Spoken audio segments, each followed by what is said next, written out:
Okay, so today's story is going to be a quick little wild story for you, and we'll just jump straight into it.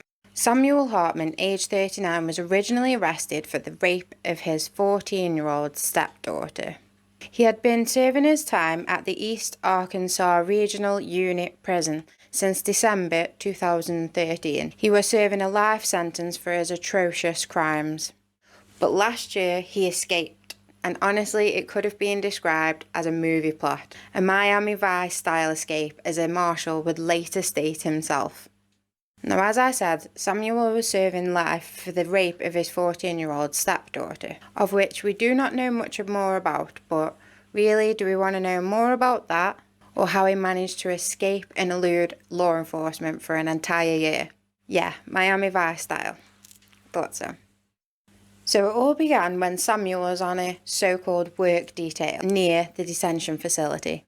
Now I need to point out here, not only was he a convicted paedophile serving a life sentence, but he also certainly did not have a clear prison record either, accumulating around 24 violations, including 16 for possession and manufacturing contraband, trafficking and trading, plus a violation for sexual activity.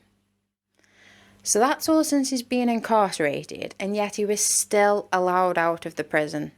What? How is it okay and even possible for a convicted paedophile, serving life remember, actually allowed out of those prison walls? Why fight so hard to get them inside of them, only to give them such windows of opportunities to get outside of them? Also, the work detail and the prison itself was situated along the Mississippi River. Literally the perfect escape. It is not very populated and even less by law enforcement. I find it unreal that he was even allowed out of the prison to begin with.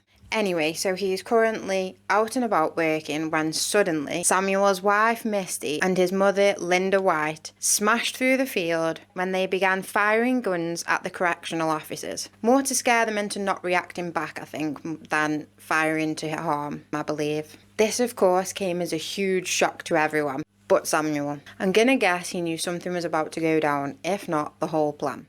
So because of all the commotion and the guns going off and the truck flying through the field, Samuel was able to get inside the vehicle and be escorted out by his wife and his mother out of the field before anyone could even react. Yeah, that's action, but not quite Miami style yet. But wait, what are these? Hidden yet strategically placed right beside the very river that runs along the field that they were driving from. Well, it's only 2 bloody jet skis. Yep, Samuel's mother and his wife had not only broken into the field, guns blazing, and taken an escaped convicted paedophile with them, but they had also arranged for 2 jet skis to be ready and waiting for their arrival. Oh my god, it really is like a movie plot or something. Oh yes, this was a very laid out plan. The pair were believed to have been camped out in a trailer nearby, planning the movie-worthy escape, just waiting for the perfect opportunity, and they found it that day when Samuel was working in the field. Is that offering drugs to an addict, this prisoner's out of the prison situation on a work detail? I mean, look, if these 2 women can concoct such a plan for such a scumbag and it actually work, and the ways of these prisons do not change, it will inevitably continue. And that is a big problem.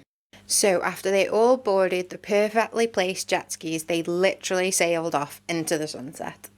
A witness had reported seeing a man and 2 women riding skis across the river, and then later a farmer had found them, along with a cell phone and a set of keys, at a boat ramp in Tunica County. They managed to evade the law for around a year. In March 2023, The US Marshals, who had been working to track the fugitive and his accomplices down, had teamed up with Arkansas's investigators to establish the ties his mother Linda had to the area. They had been observing them for some time. Now, Samuel, Linda, and Misty would not risk their own backs and their own freedom to get food, etc. But instead, they would use Samuel's boyfriend, Rodney Trotter. Rodney Trotter? Oh my god. No, he wasn't Rodney Trotter. What I meant to say was Samuel's mother's boyfriend, Rodney Trent, to act as law enforcement described as their go-boy, to do everything like that. He was witnessed many times going back and forth into town for the other three, bringing them back supplies and things that they needed. While apparently Samuel and his getaway wife and mother were just chilling, enjoying life, riding on four-wheelers and things. It kind of is like a bit of a movie, isn't it, really? You know, those two flew through the field, guns blazing. They managed to actually get the convicted paedophile into the back of the van, out of the field, get onto the jet skis, bog off to Tunica County, or wherever they did actually go to, and then evade the law for an entire year. Could be a movie. But law enforcement were already closing in and keeping surveillance on the four of them.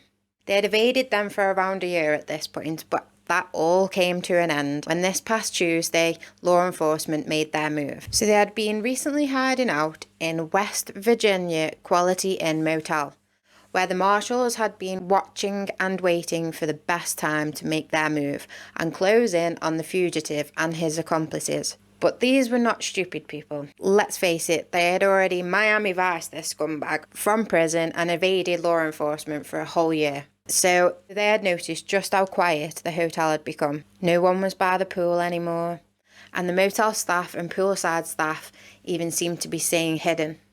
All was a bit too quiet and unordinary for these bad guys. They started tweaking and began calling the motel reception, asking questions as to where everyone seemed to be. They made multiple calls that day actually. They weren't dumb. But I guess after a whole year of this, along with the given paranoia, and even with their suspicions that day, their guard had dropped. Or at least seemed to have. Because the numpties went back inside. Now all four of them are completely blocked in inside a motel room. Law enforcement had the entire motel on lockdown and had surrounded the area.